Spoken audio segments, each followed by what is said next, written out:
ആളുകൂടുന്ന കല്യാണ വീട്ടിൽ മോഷണം പതിവ് കഥയാകുന്നു. കോഴിക്കോട് പേരാമ്പ്ര മൂലാട് വിവാഹ വീട്ടിൽ മോഷണം. 3.25 പവനോളം സ്വർണ്ണാഭരണങ്ങൾ മോഷണം പോയി.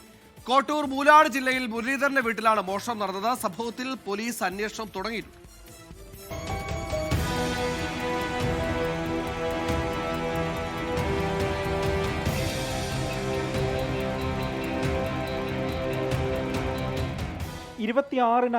മോഷണം നടന്നത്.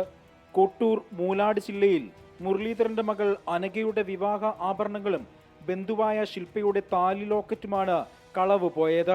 2 ചെയിൻ, 1 ബ്രേസ്ലെറ്റ്, 2 വള, 1 ജോഡി കമ്മൽ, താലിയടക്കം 3.5 പവനോളം ആഭരണങ്ങൾ നഷ്ടപ്പെട്ടു.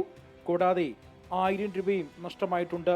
വിവാഹം കഴിഞ്ഞ ശേഷം 3 മണിയോടെ അലമാരയിൽ സൂക്ഷിച്ച ആഭരണങ്ങൾ എടുക്കാൻ വേണ്ടി അലമാര തുറന്നപ്പോഴാണ് ഉള്ളിലെ ലോക്ക് ചെയ്യപ്പെട്ടതായും ബാക്കിയുള്ള ആഭരണങ്ങൾ നഷ്ടപ്പെട്ടതായും കാണുന്നത്. ഞാനും എൻ്റെ എൻ്റെ മോനും കൂടി പൂട്ട് തുറക്കാനൊന്നും ആകുന്നില്ല. താക്കോലേടി എന്നോട് എടിയോ കളഞ്ഞു പോയാൽ തിരക്കിലെന്ന് വിചാരിച്ചിട്ട് ഞാൻ കുറേ തെരഞ്ഞ് വലിപ്പ് തുറന്ന് എടുത്തതാണ്. അപ്പോൾ ഒരു സാധനം പോലും അതിലില്ല. പക്ഷേ എൻ്റെ മോളെ 4.5 പവനും 60,000 ഉറുപ്പ്യയും അതിലുണ്ട്. അതാരും എടുത്തിട്ടില്ല. അലമാരിയുടെ മറ്റൊരറയിൽ 60,000 രൂപയും 4 പവനോളം ആഭരണങ്ങളും സൂക്ഷിച്ചിരുന്നുവെങ്കിലും അത് നഷ്ടപ്പെട്ടിട്ടില്ല.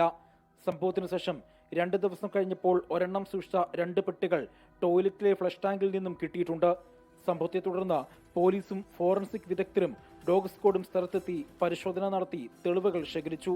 24 കോഴിക്കോട്.